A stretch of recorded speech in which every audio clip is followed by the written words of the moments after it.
I am here with Bill Gates. We know him from Microsoft. We now know him for the Bill and Melinda Gates Foundation. Bill, it's great to see you. Great to see you here in particular because we know the Gates Foundation for its work on infectious diseases, child health, nutrition, agriculture, education, the list goes on. Why does Bill Gates care about finance? Well, it's all about helping the poorest. And one thing they don't have access to is bank accounts. The fee structure, if you have small amounts of money, is just too high.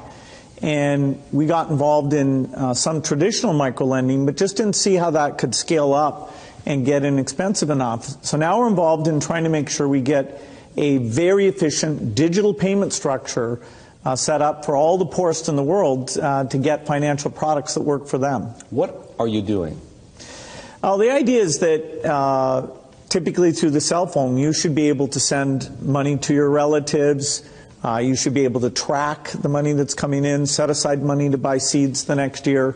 And there are countries where this is beginning to take off. Kenya, Bangladesh, even Somalia, maybe the last country you'd suspect up in Somaliland.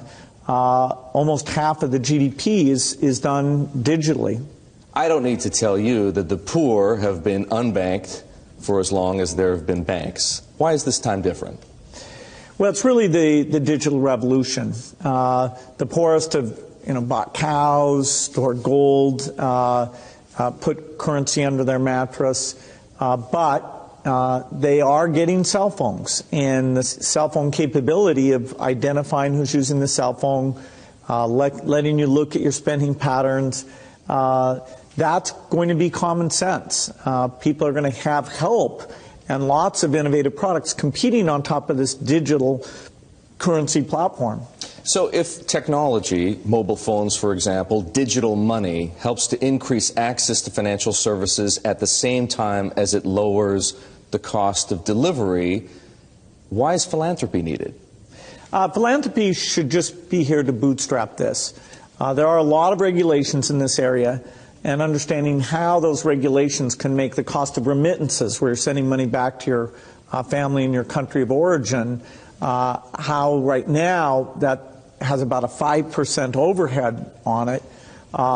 We think we have a role to make sure that, particularly for the smaller transactions, the regulations don't impose those very high costs.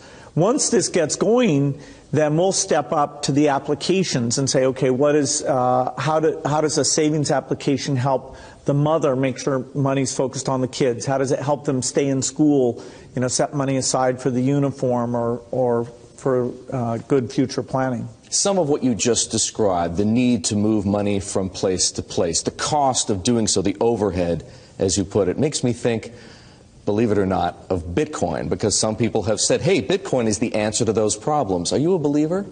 Well, Bitcoin is exciting because it shows how cheap it can be. Bitcoin is better than currency in that you don't have to be physically in the same place. And, of course, for large transactions, currency can get pretty inconvenient. The customers we're talking about aren't trying to be anonymous. They're willing to be known. So the Bitcoin technology is key, and you could add to it or you could build a similar technology where there's enough attribution that people feel comfortable. This has nothing to do with terrorism or any type of money laundering. What kinds of people or private enterprises right now are helping to solve the same problems you're interested in? Well, in some countries, the mobile companies have been fantastic. In a few other companies, it's been the banks. In some countries, it's a startup company that's neither a bank nor a mobile company.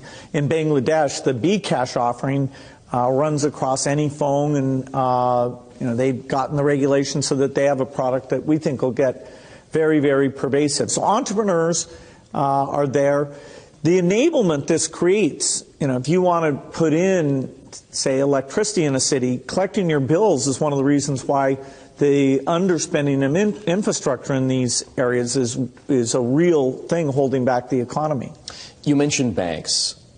Are the legacy institutions, for the most part, banks, credit card companies, payment processors, friend or foe?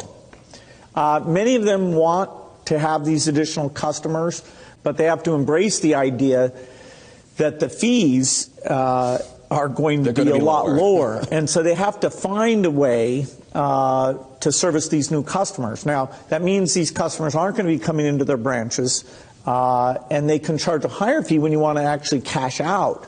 But if it's a pure digital transaction, then you should be paying less than 1% to move that money from you to a merchant or from you to a friend, even with meeting all the regulatory requirements.